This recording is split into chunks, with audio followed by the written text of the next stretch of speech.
My name's Sol, this is my allotment, and welcome to Solotment episode 2. This week we've been putting in a few different things, and at the moment we're putting in runner beans. Runner beans are an absolute spectacle when you get down to planning your garden.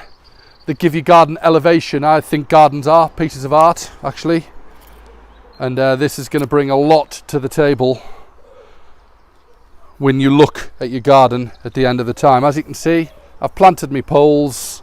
I've planted them nice and deep because ultimately on a windy day there's going to be a lot of weight in this by the time you get a sort of 2 kilogram crop of beans out.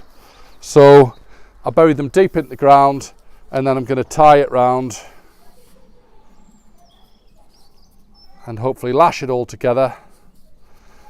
I was asking my kids before if they'd like to join in with me on this particular one, and they're actually just bouncing around on the trampoline. I don't know whether you can swing the camera around. They're just having a bit of fun on the trampoline over there. Yeah, George, I might need you just to hold that. That's great, thank you. Anyway, I'm a very, very firm believer that kids, it's a nice thing for kids to get involved in gardening, but if they don't want to come, don't force them. They'll come in their own time, if it's right for them. And I'd also believe you'll get a more motivated child if they come willingly. So as you can see, there's a nice bit of thing there. If you can just hold that again, George, and I'll just lash a bit more around. So I've got my wigwam. It's all looking really good. I'm going to lash a little bit more string around that later, but it's good enough for us to plant now, hopefully, in case we get a quick bamboo explosion. If we do, we'll film this one again. I've been to the garden centre. I've got some absolute specimens here. These are runner beans, and they've got 2 in one pot, so that's pretty good. Now, I suppose in an ideal world, you might just pop one in. The garden centre's sort of saying try ones. And when that grows, it's going to wrap itself all the way round the cane, all the way to the top. You'll have heard the story of Jack and the Beanstalk, and I think it's true. They just keep going if you let them. Eventually, when they get right to the top, you are going to have to snip them because they will just want to keep growing. They'll come back on themselves and they'll just keep wrapping themselves till you've got a big massive football of runner beans on the top. By the way, we had beetroot in here last year. I've spoken already about crop rotations. Last year it was root vegetables in here. You've got to go to a salad and legume next. Because we've got a limited amount of space, I'm going high to get my produce. So as I'm going round, I've just dropped my hand in. You'll notice also that I've not put my bamboo canes too near my bricks at the end, because ultimately you want the root structure to get water from that immediate area. So lots going on there. These are a dish that many people will not enjoy if they're just eaten by themselves with, say, for example, a Sunday dinner.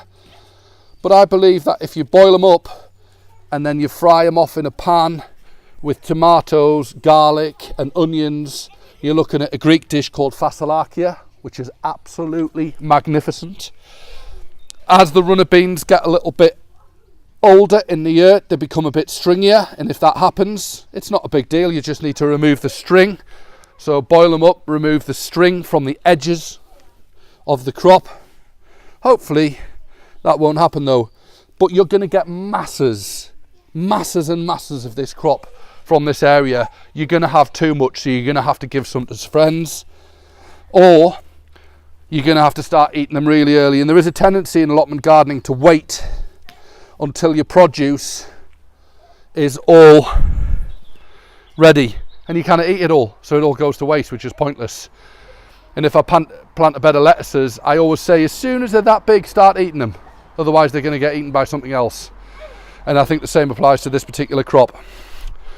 Absolutely crucial, get your beer traps in. We've mentioned these over and over again. You put your jars in, spread them out into the ground. You've got to go to your local boozer as often as possible. Establish a friendship with the local landlord and say to them, can you get me some beer slops? The leftovers, when they pour a pint, there's always a bit of wastage, unfortunately. And that's what this is.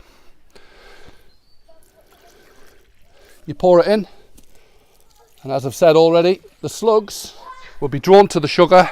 They will go in there